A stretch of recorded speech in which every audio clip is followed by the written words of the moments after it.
Hey everybody, it's Durger time, and thank you for joining me for NXT 2014 on Total Extreme Wrestling 2020.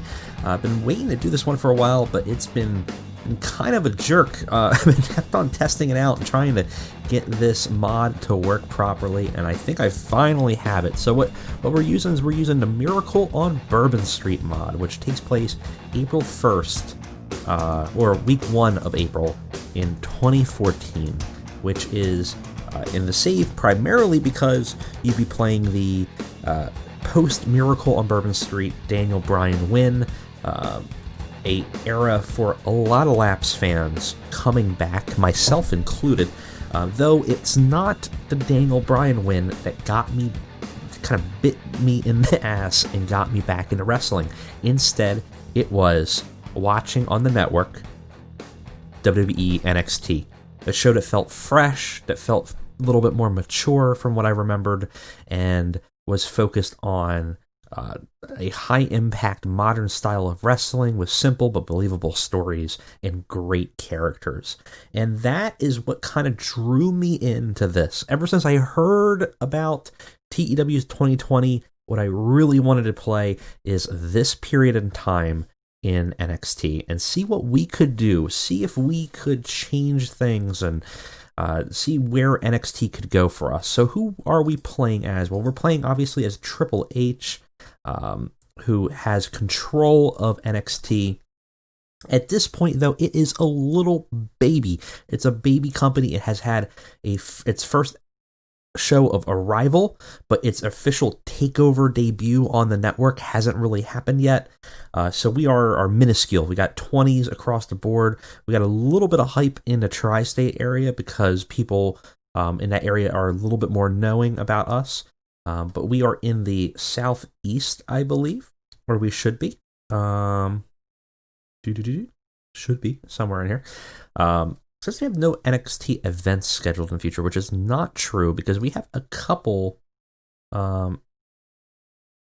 have Takeover, which should be coming up soon, but not for this month. Maybe it just mean it's in the near future. Yeah, it's true. So that's one of the things is that we only have a couple takeovers. We were at this point we were running 4 a year, or maybe 5 a year. Because Takeover Arrival didn't happen yet in the timeline. So at this point, again, very baby, small company, 4 major pay-per-views a year before like the 6 or whatever it became.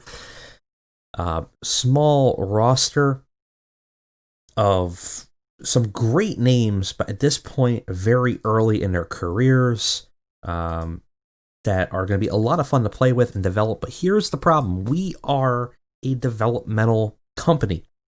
And obviously we have $0 in the bank, and that's because we are owned by WWE, and any profit or loss is absorbed through them, which means that they ultimately have a say in how things operate in here. And that means that wrestlers can come and go at any time.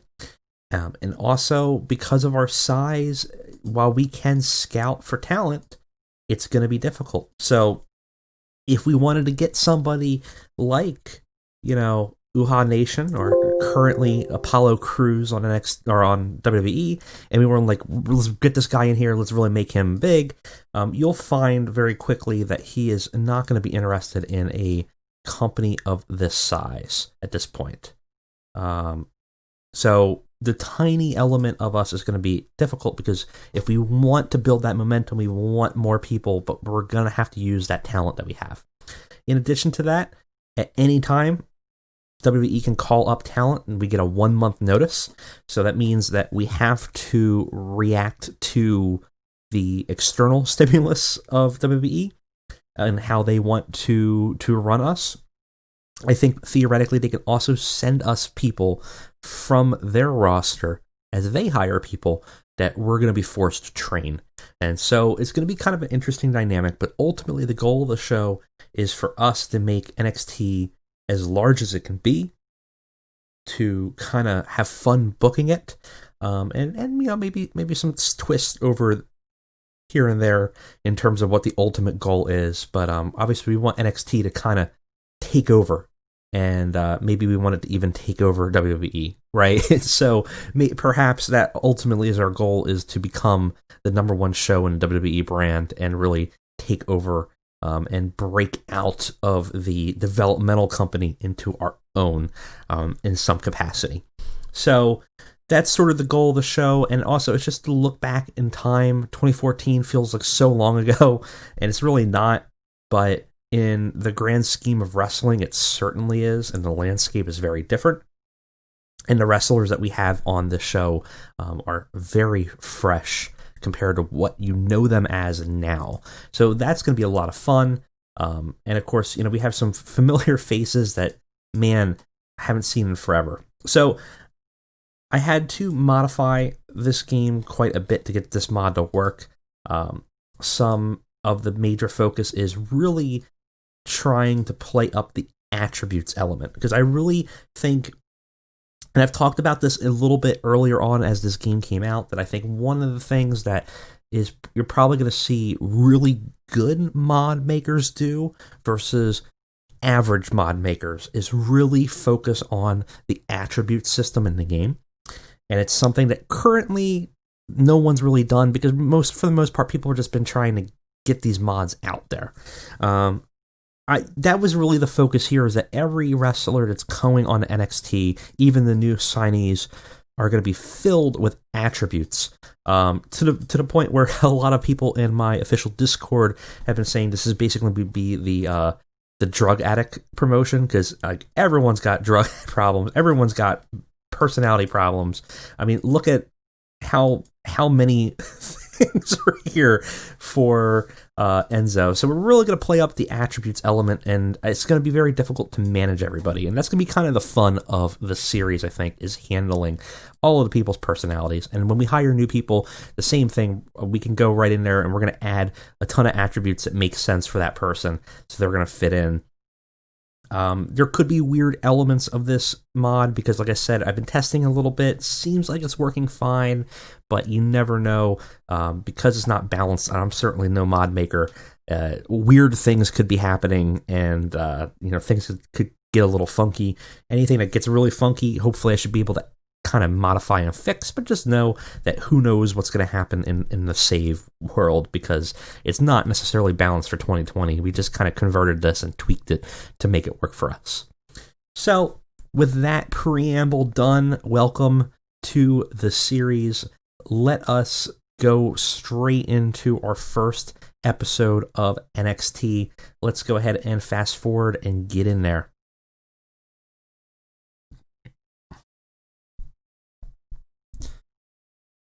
All right, so the bad news starts already as TJ Wilson and Bo Dallas both get call-ups in 1 month. It gives us a lot of time to work with them. Not far off from reality. TJ Wilson, I think, stayed around a little bit longer, but basically was up by the middle of 2014 and starting to tag team with Cesaro. So I don't really have plans for Wilson. Bo Dallas is kind of a shame, because it would have been fun to have him on the roster for a little bit longer. We do have the ability to do talent trades. I don't know how that'll work on this save, though, in terms of whether they will allow it. Right now, they don't have. WWE has a no head booker, because it was originally Triple H, and obviously we're here now.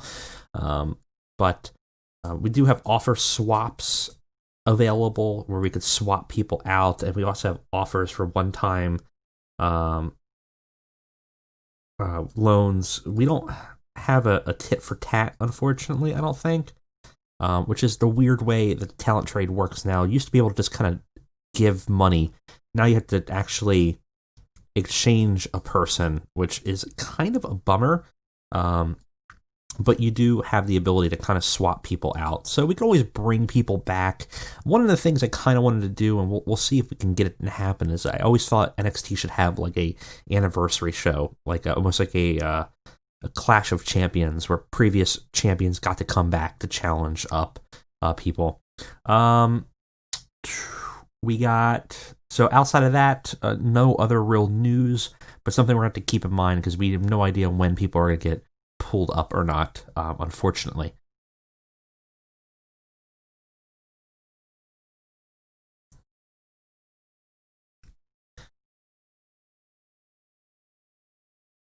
All right, let's start our show. I think one of the things we also have to do is probably build a venue. 'Cause I don't think the Full Sail Arena is actually in this save for some reason. I know it is Full Sail University. So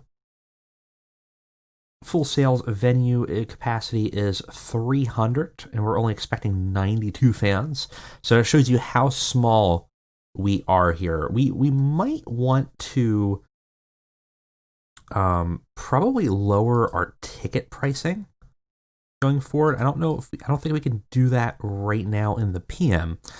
We might be able to, actually. For TV shows, let's go very cheap. And let's just see if that will affect our 129 fans. So we're not really caring about money, we're caring about that promotion, right? So let's fill them up in here and bring them in. We may want to spruce up the Full Sail University campus and actually make our own venue, just to build that up and make it a hotbed. Essentially, in real life, even though it is Full Sail University studio, they basically invested a ton of money and made their own performance center kind of offshoot at that location. So it would make a lot of sense for us to do that same type of investment.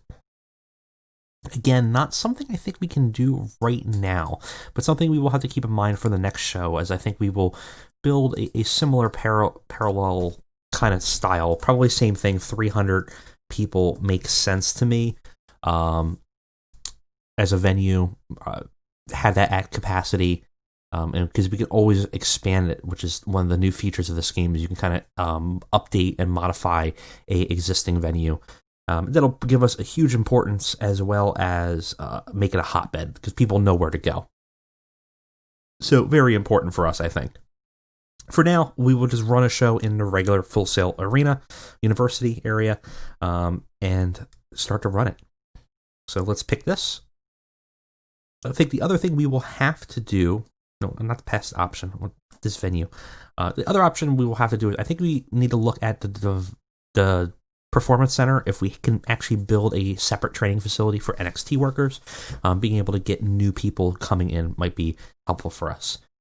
We are in debt right now, just from production costs. We have zero in the bank, but that's simply because we really don't have a budget. NXT just gets money from WWE. So at the end of every month, this just will go flat to zero, and any profit goes to WWE as well. That's great because we don't have to worry about the debt. Can get bad because if we are not profitable for long enough, they could decide to just let us go. So we do have to keep that in mind. As big as they are, and as much of a not money-making business, as much as a loss leader as NXT is, we have to be a little careful. We have a backstage incident involving Renee Young. Renee helped create a relaxed atmosphere, which set up a barbecue outside and cooked for everyone. That's wonderful. Renee is one of our commentators, so we have that commentary team set up. We don't have the current setup for the commentary team. We also have to have some storylines, which we currently have zero. So we'll have to set those up and get that ready to go. Just something that we're going to have to work with. Because we don't have anything starting in with it. But we do know we have our champions. Currently, we have the heavyweight is Adrian Neville, having just beat Bo Dallas to take it. We have the Ascension having, way earlier than that, beating an unlikely tag team of Corey Graves while still in action and Adrian Neville. And the Women's Championship is currently vacant because Paige, having won it, has left for the main roster already. There was no way to actually simulate the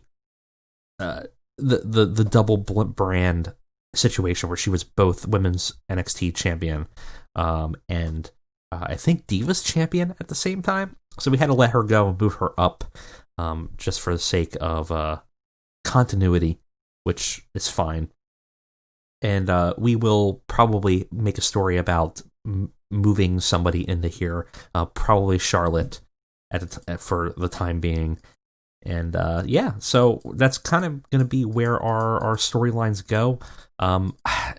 I'm not going to try to just replicate 2014, but definitely if we're talking about where we think the focus is going to be for as long as I can, Sami Zayn is definitely going to be a major focus. I don't know if it's going to be the same type of focus because I think the Sami Zayn run was perfection, and I don't know if I could actually make that happen as perfect as it went over the course of that year.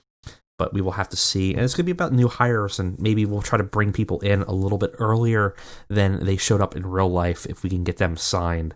So your Finn Balor's, if they can get us to sign, and Kevin Steen, if we can get them in, that kind of thing to try to bring people in.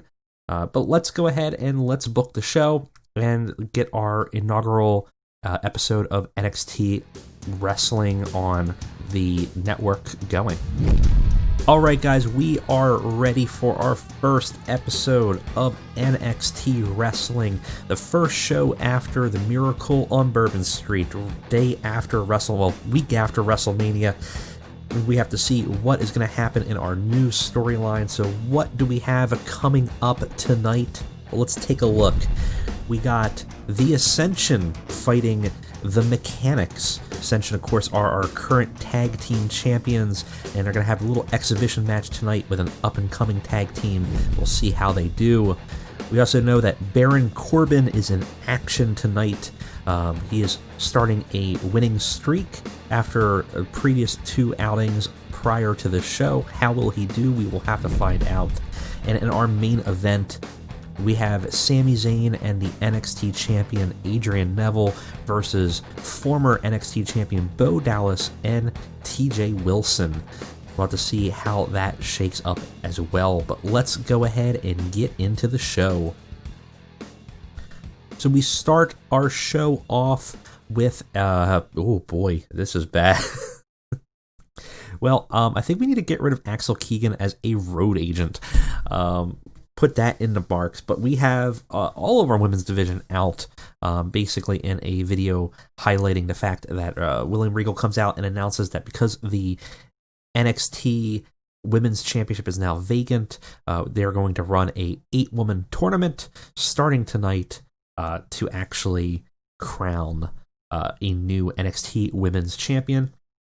And participating are Alexa Bliss, Bayley, Becky Lynch, Carmella, Charlotte, Emma, Rachel Diaz, or is that Raquel, and Sasha Banks. I don't remember her, but she's on our roster. So pretty much everybody. I think that's our entirety of our women's division right now. Hopefully that will change and we can evolve it a little bit. This is still pre-women's evolution. This is about at the point when NXT started to take women's competition seriously. So we'll try to emulate that as best as we can. At least that's my hope, is that we can kind of try to bring some of that to the show. Unfortunately, though, this segment does not do that. It's a horrendous 16 rating. Now, it is important to remember that with our popularity, we're only at 20, so it's really not that bad, but it's not a massive rattling success. We're going to be seeing a lot of 20s, 25s, because that's going to be roughly where we are in terms of a company, but we definitely want higher than our average in order to advance, and this is not doing it. Much better. We got the Ascension versus the Mechanics. Yes, before they were the Revival, they were managed by, I think, Sylvester Lefort, and we have the future FTR, now just them Mechanic Boys, just jobbers at this point, fighting our tag team champions in an exhibition match. The Ascension handily defeat the Mechanics in 10 minutes. Connor pins Scott Dawson with a TKO. They're all pretty similar spots. We see that Dash and Dawson have a long way to go in terms of performance, but hopefully we can get them there. Our vocal crowd was not particularly thrilled to see Dash Wheeler. Perhaps that will change one day.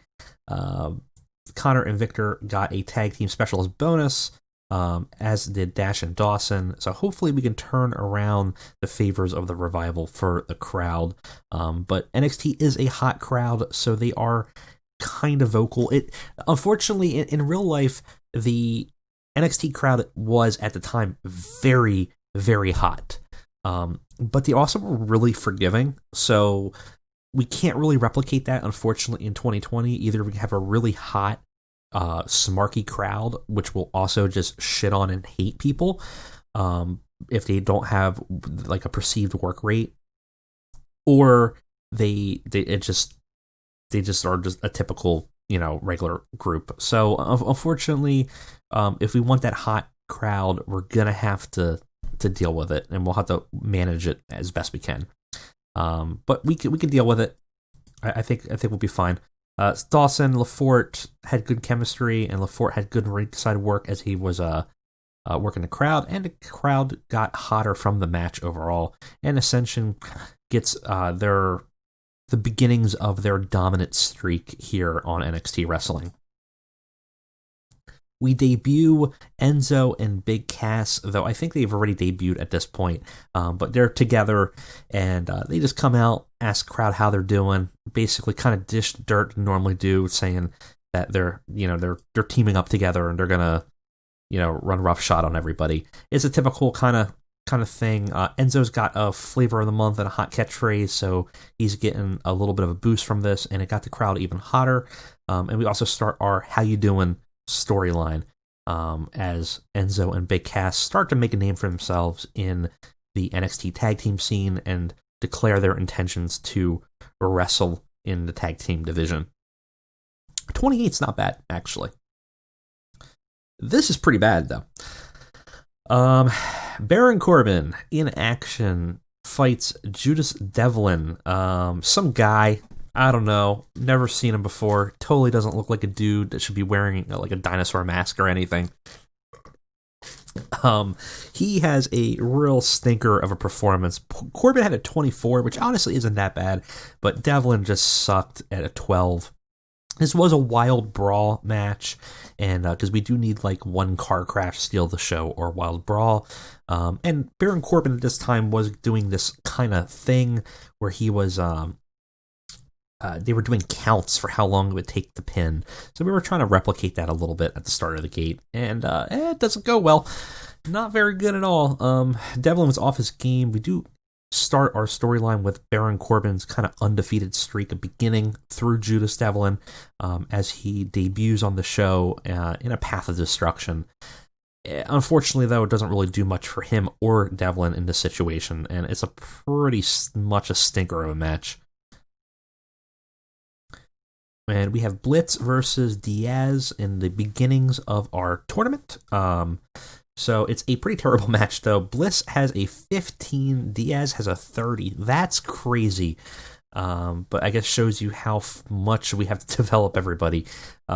Bliss, I wouldn't say is one of the best workers at the time. It's probably right. But it's crazy to think that she is a top women's character in WWE now, and we're starting her at a 15 here. We have a long way to go to develop, but hopefully we can get there, and we can start to build up. I mean, this is also a very popularity-focused company as well, so we got to kind of get people popular, unfortunately, to see if we can kind of boost them up. Segment rating got a 24, and ultimately Alexa Bliss defeats Diaz in 5 minutes and advances in the tournament. Afterwards, we have a interview with Renee Young interviewing a currently face Charlotte. At this point, Charlotte was sort of not the girl next door, but was kind of playing like a babyface legacy role. We'll be quickly probably changing that out. But she says that she's looking forward to the tournament, and she's looking forward to her chance and opportunity for the title, and how much it would mean for her if she were able to get it. And it's not great. It's not a horrendously bad segment, but it does just fine as it is. It's not going to win any favors. And in our main event, actually, it's not bad. 37 for us is pretty good. An exceptional match. I'd agree. Sami Zayn and Adrian Neville actually lose after Bo Dallas pins Sami Zayn in 15 minutes while using the ropes for leverage. Bo was actually the weak link here. That gets me scared because if Bo's about to go up and be pulled up into the main roster, I don't know how much longer I'll have Zayn or Neville on the show. We start the storyline of two different storylines of Bo Dallas called Bo Leave as he starts to fight against Neville, who took the belt from him. And obviously we have Can Sami hang in the big leagues, which seems like early on the answer is no, as he is the cause of the loss for this tag team match. And Drake is awful as a referee, which hurt the match. That's shocking. That's a sucker. Benefit, Sami Zayn has a groundswell of public support and got a big benefit from that.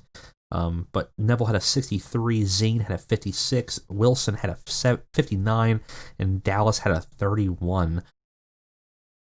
And, ooh, whoa. All right, well, okay, so we're definitely going to get rid of Keegan, and definitely going to keep Neville on a script, I think.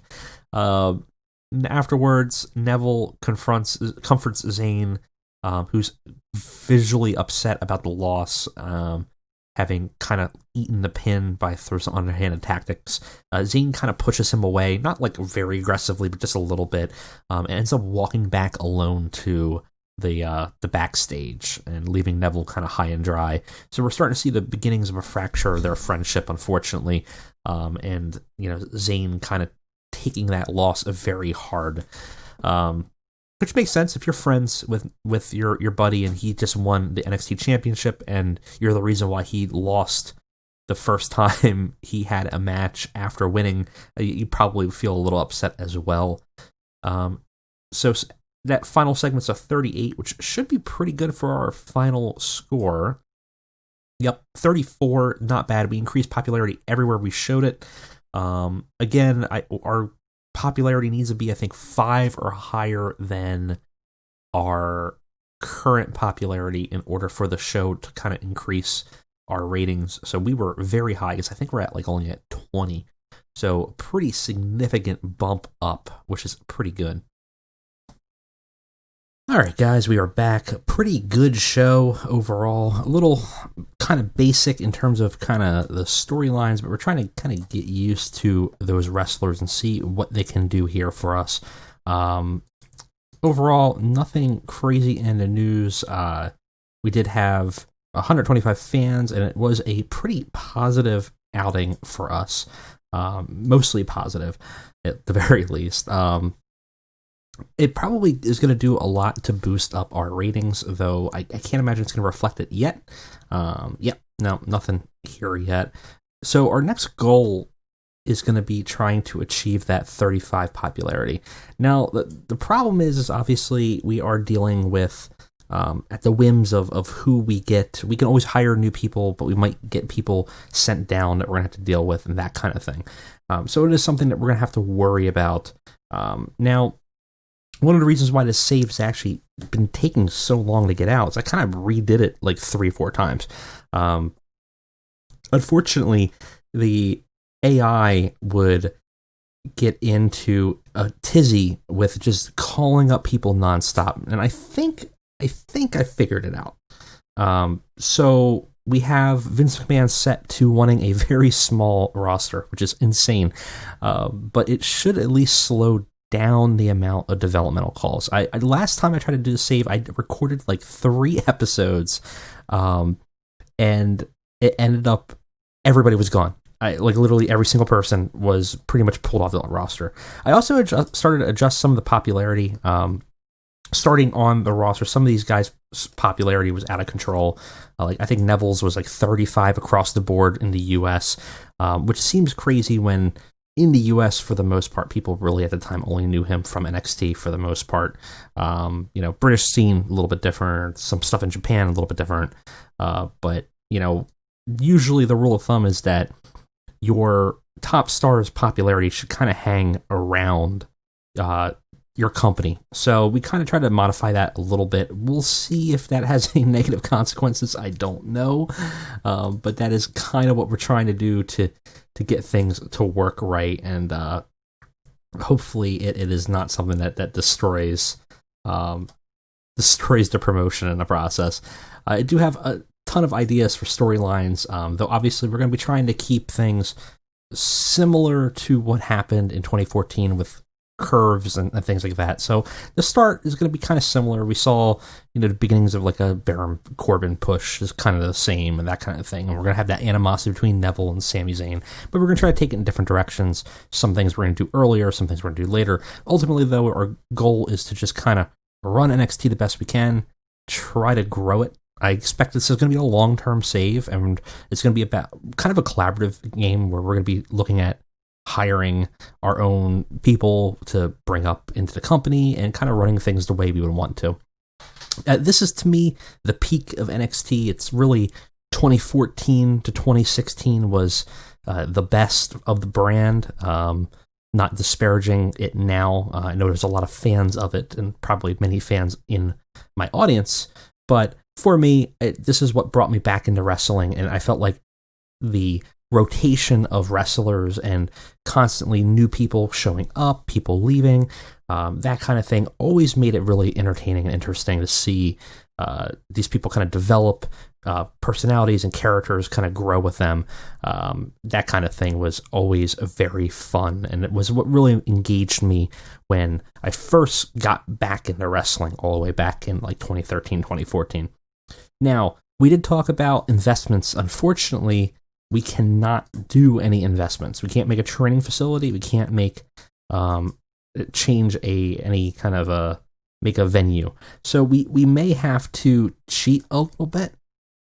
I think we can tweak things in here. I'm hoping for venues at the very least.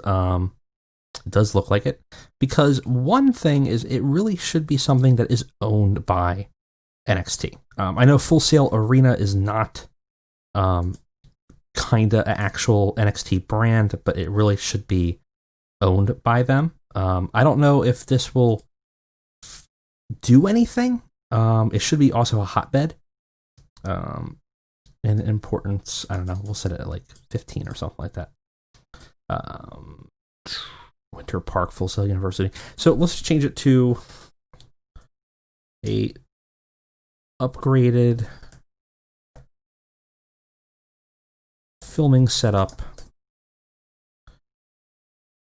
made by WWE staff on the Full Sail campus. Camp Compass. Oh, jeez. Still can't type. Still can't type tonight. Oh, man. To run NXT wrestling. Okay. I don't know if it'll let us actually own it. And that's what I kind of want to see real quick. As a child company, you do not have the ability to make investments. So I don't think, even if I could want to, I won't be able to improve it, upgrade it, anything like that. That's a real bummer. Same thing with developmental. We can't have a training facility. We can't have that. We are going to be completely beholden upon WWE. I don't know if they do have a performance center. So theoretically, they should be.